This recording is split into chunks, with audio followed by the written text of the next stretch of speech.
We're talking about a 23 Rolls-Royce today, right? Which is 100 years old. Crazy. What can you tell us on why that car is unique? Oh, it's unique in that it was a Springfield, Massachusetts built U.S. Yeah. U.S. built Rolls-Royce, which is incredible to think about in the 20s.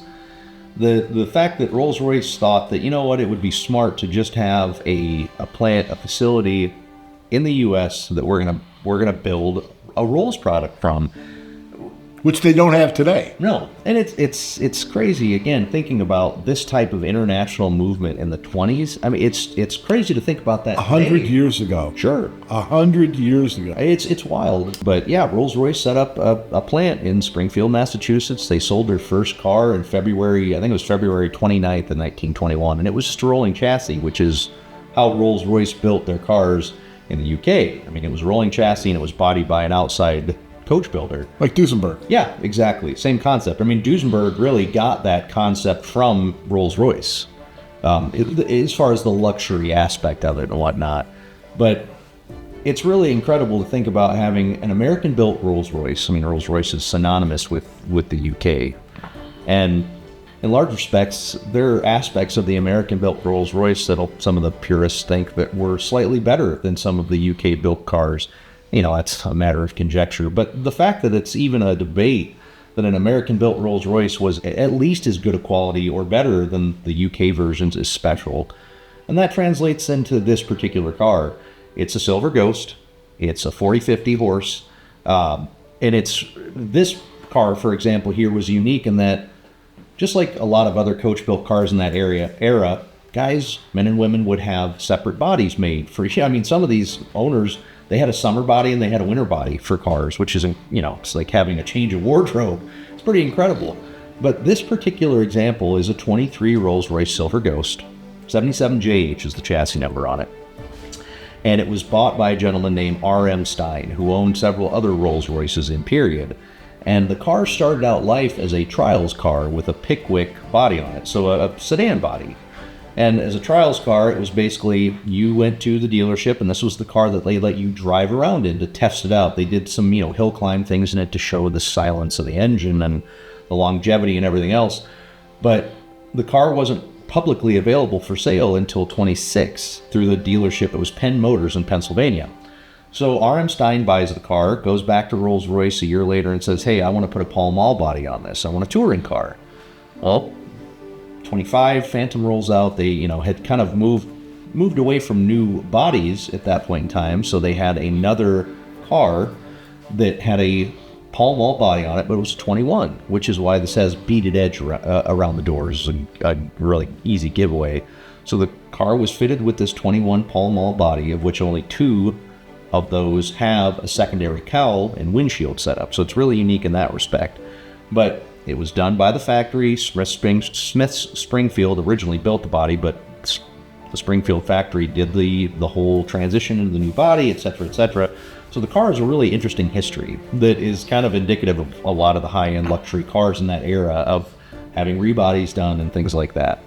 But this car is really special in that it does encompass all these unique facets, and it's American-built Rolls-Royce, and it's just an absolutely stunning car. You and I talked yesterday about the radiator. Yeah. The uniqueness of the radiator, and were there set blocks? Oh, yeah. So in order to get the height of the body changed on those cars, so you had a difference between the radiator height and the cowl height. And what was done at the factory to lift up the radiator to meet that 21 body, which later on it kind of had been lowered down, was to have blocks made by the factory to lift that radiator up just a little bit. So you get to see these really interesting touches that were done to make that 21 body work with the 23 chassis that was done really in 27/28 after being a sedan body, and some of the upgrades they included on the car at that point in time, just to make it a little bit more timely with when it was done. The dash is a good example. The earlier dashes didn't come all the way out to the cowling on it. They kind of cut a little bit short. So you see some really unique instances of the iterative upgrades that were done on this car because it's fitting an older body to a newer chassis and everything else. But the car itself, And this is something that we talk about a lot, and I get into the weeds on the technical, but when you take a car like this, it's 100 years old, and you blow it apart, right? Every single nut, bolt, fastener, it's incredible that can be done and put back together, and every component on that car will be touched on a restoration, and it comes back together and it all functions. In Ziploc baggies. In Ziploc baggies. I mean, we can have 200-300 pages of handwritten notes on restoration, and then you start getting into the digital aspect of it, and then there's more notes and photos and everything else. But one thing... I think you told me one time a Packard had like 5,000 parts on it. Yeah, that's a good example. I mean, just to give people a barometer, sure, how many parts are coming off the car. Oh. And they're really in disbelief when I tell them everything comes off. Yep. I mean, every nut, bolt is redone, re-chromed. Yeah. As you say, every part is touched by somebody. Sure. And it has to be. But that's one thing that with this whole series, I really want to give credit to the shops out there. I don't care who it is. If it's a shade tree mechanic to, a shop like ours or anybody in the country, doesn't matter. My buddy Parker's Packards or Paul Russell or whoever. Anybody that does this is kind of a lunatic poet, is the way I put it to our guys. You got to be a little crazy, but you have to be passionate about it, because when you blow a car apart that was put together by hundreds of people and engineered and everything else, it's a risk, and it's incredible when these cars come back together.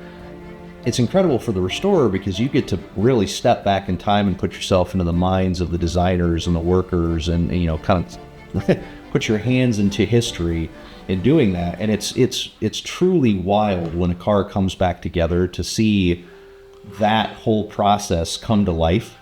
And I think that's something really important with this series, that it's why I love doing this work with you, because you want it done right. And it's fun to kind of talk about that aspect of it. Like on this 23 rolls, we made over 100 individual components for this car, uniquely designed, not including hardware. We made, because you have BSF and Whitworth hardware on this car, so you have British pitch hardware and whatnot. You have heavier heads. All the stuff was what we would think of as gun bluing, Parkerized, whatever. They were coated in a particular way to prevent rust. But outside of just the hardware that we made on this car to have it be correct, we had over 100 components that we had to design from original examples or blueprints if we could get our hands on them or whatnot. What about the rolls spoke to you? Why? Very few cars you and I have gone out and said, gee, we need to add this to the collection. Sure. I get a phone call, you call me, here's an opportunity, this is a rare, unique car. We were at Gooding at Pebble Beach, and I looked at this car. I think your mom was with me. And it's like, wow, that's a good-looking car. I don't know cars the way you do. Sure. But I look at them and I say, the aesthetics, just the styling, it just looked great. Yep. And, then I found out that it was a Rolls-Royce built in the United States. Yep. I didn't even know they built Rolls-Royces in the United States at that point. Sure. And I ended up buying it really on a whim, as I have a lot of cases. But, to have a Rolls-Royce that was built in the United States, it's a conversation piece that people talk about, and they say, I didn't know Rolls built cars in the United States. Sure. They built them in Massachusetts. Yep. What I think is the most remarkable thing about this car, or any of the Rolls cars, is that they are... The engineering was incredible. Still is today. Yeah, the fine-tuning, the tolerances between the linkages on the carburetor, the throttle advance, all that on this car, it's so precise.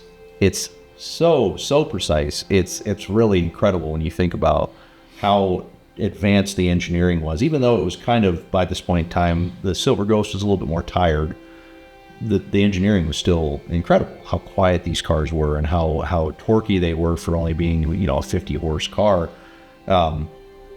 This particular car example is incredible because it does employ all that engineering with beautiful design and everything else.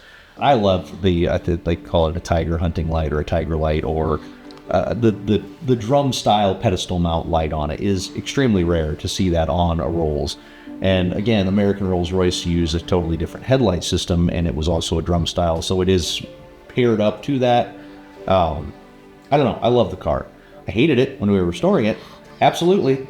Hated that car with a passion. At least it had passion in it. But it's so incredible to see that thing now because it's been so well received, and it's exciting to see an American Rolls-Royce, doing what it's doing. And I'm super pumped that this car is also heading to Italy this year, which is very exciting. Lake Como. Yep. They are celebrating 120 years of Rolls-Royce this year, and we were very lucky, I feel, to, as always with a show like that, to receive an invitation to take this, used car over there and show an American Rolls-Royce in Italy.